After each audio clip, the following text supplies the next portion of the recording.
Hi everyone, it's Mrs. Cat, and I'm here today to talk with you about grading policies in Chemistry 1. In Chemistry 1, we use standard-based grading, which is likely different than what is used in your other classes, but I want to really focus in on why this is a great thing for students and how you're really going to benefit from this. So let's get to it. First thing, our learning and our curriculum is going to be centered around a set of big ideas. In semester 1, we have 5 different big ideas.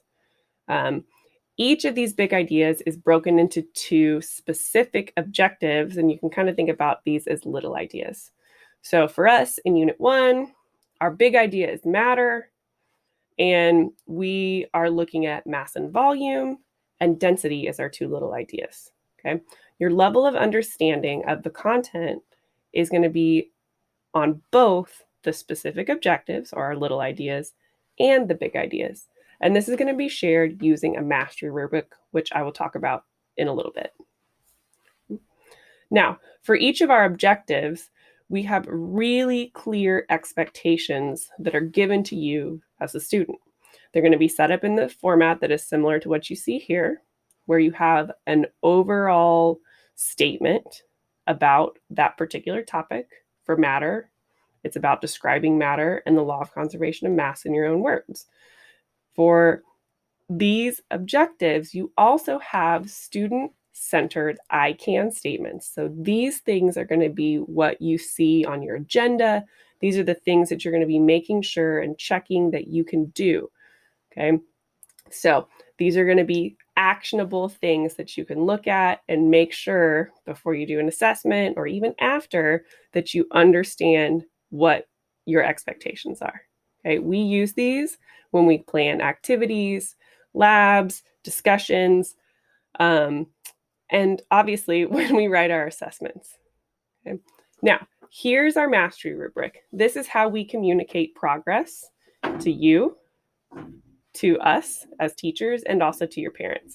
This is going to give you a proficiency level that is common across all of our objectives. Okay, this is what you're going to get instead of points, instead of a letter grade. You're going to get one of these letters, E, M, R, L, or N, to demonstrate your understanding of that particular objective.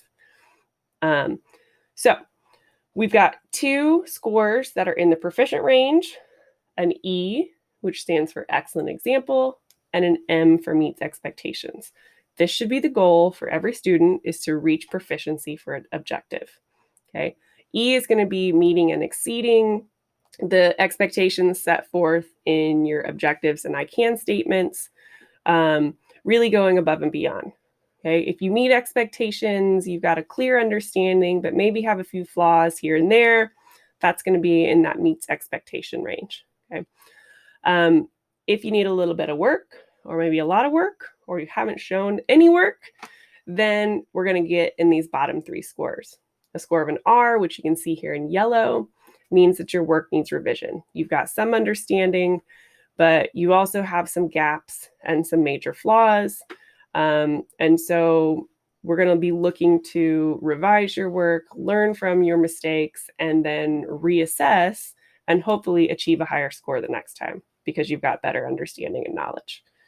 If there is a little bit of understanding but a lot of flaws, a limited evidence of understanding has been demonstrated, and so that's going to result in a score of an R. Again, in the same situation with an R, the L score is going to be a place where that's your cue to get help, do more practice, increase your understanding before that topic is assessed the next time. If for some reason a student leaves some major things blank, incomplete, doesn't even attempt to answer things on the assessment or whatever is being looked at, or it's not submitted at all, that score does not give us any evidence of understanding, so that score is an N. These rubric scores allow you to see where your understanding is at a current point in time, but it also allows you to set goals for where you want to go with your understanding in the future. The goal should always be to increase your understanding and knowledge, and then that will allow you to increase your score on this rubric. and ultimately your overall grade. So let's talk about objective scores over time. The great thing about standards-based grading is that we always assess objectives multiple times. You're going to assess each objective at least 2 or 3 times, maybe more, depending on your personal situation. The most recent score is always going to be our evidence of learning. So this is consistent with Carmel High School grading policies. And really for us, what this means is the most recent score is going to be what is shown and contributing to your overall grade for the semester. So we've got an example here. This is what we want to see. Okay, this student assessed on this particular objective 4 different times. Started out first time, second time with an R, needed revision.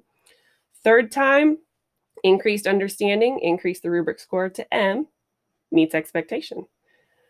The fourth time, that student exceeded expectation, excellent example, score of an E. That's the score that counts toward this student's grade. Again, this is great. This is what we want to see. Unfortunately, we can also see trends in the opposite direction. So this is literally flip-flopped, okay, E, M, R, R. But because the most recent score was needs revision, that's the score that gets reported to the overall grade, okay?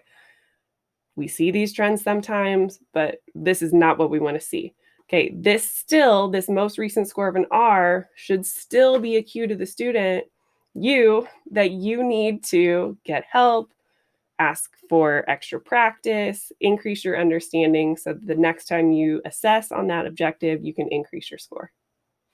Okay. Now, unit assessments are going to obviously be at the end of a unit, and they're going to have multiple objectives on them. Most likely, it's going to be the big ideas covering those 2 little ideas. Now, depending on the unit and timing, maybe we've got another assessment that's thrown in there too, but you're going to have multiple scores, okay? 1 score for each objective. Now, you're not going to run into anything that's got 5 objectives on it all at once, except for maybe the final exam. But if we have an objective score for objectives 1 through 5 that are all R's, after a unit assessment, the student gets objectives 1 through 4 increased to an M. Again, exactly what we want to see, increase in understanding over time. Okay. Now, we talked about reassessment and multiple assessments already. We also talked about most recent score is the evidence of understanding and learning that is reported in the overall grade. So a couple examples, again here, same student.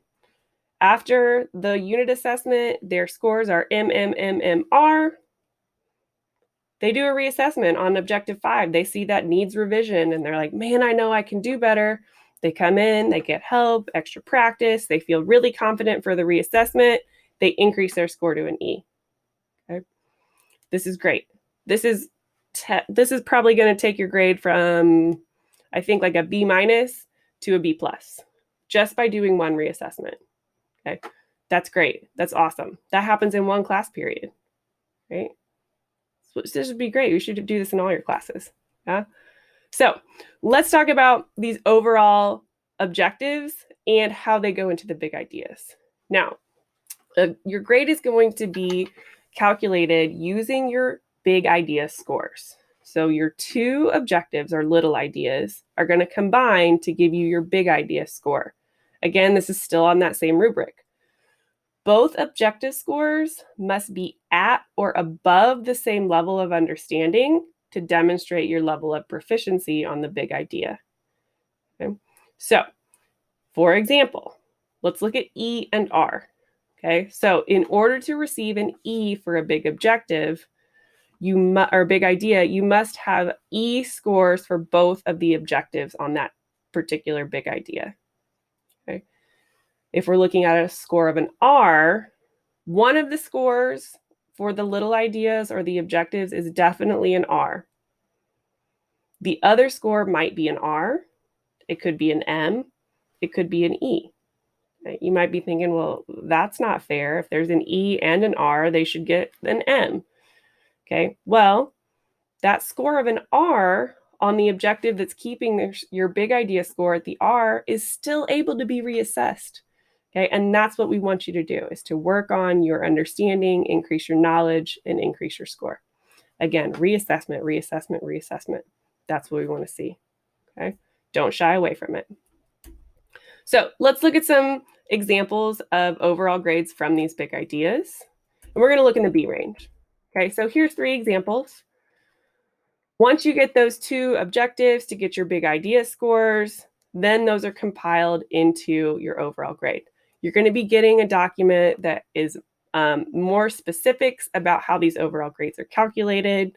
And if you're in a hybrid class, then your teacher may have this in their classroom that you can view maybe up on the wall, or will definitely have papers in the classroom that you can look at. So first student, B+ is what their overall final grade is going to be for their 5 big ideas. 2 big ideas at an E, 5 at an M. Every single one of these scores is meeting or exceeding expectation. That's going to give that student a B+. Okay. Second student, scores are M's across the board.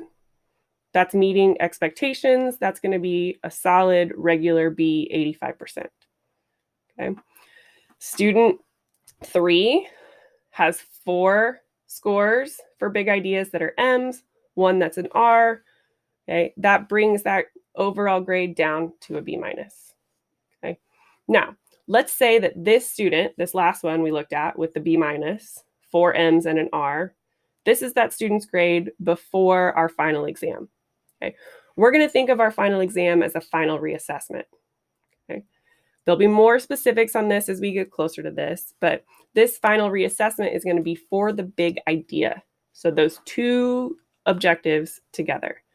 Okay, so say that student goes from MMMMRB- before the final reassessment.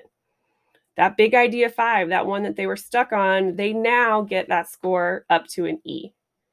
So just in taking that final reassessment, they've taken their grade up from a B- to a B+ with just a change in that one big idea. Okay, again, that's a big change from one reassessment. Okay, this is the great thing about standards-based grading. You're always going to know where you're at. You're going to always be able to set goals, and there's always opportunities to show your understanding again and again and again. And you're going to know specifically what things you need help on, you need to work on, or that you're doing really, really well. Okay. So I hope that this is a good first start on our grading policies in Chemistry 1. If you have questions, and I'm sure that you will, please reach out to your teacher. If you're a hybrid student, I'm sure that your teacher will be talking about this a little bit more in class. If you're one of my virtual students, I'll give you a little bit more information. But for anyone, if you have questions in the meantime, please make sure you reach out to your teacher. And thank you, and have a great rest of your day.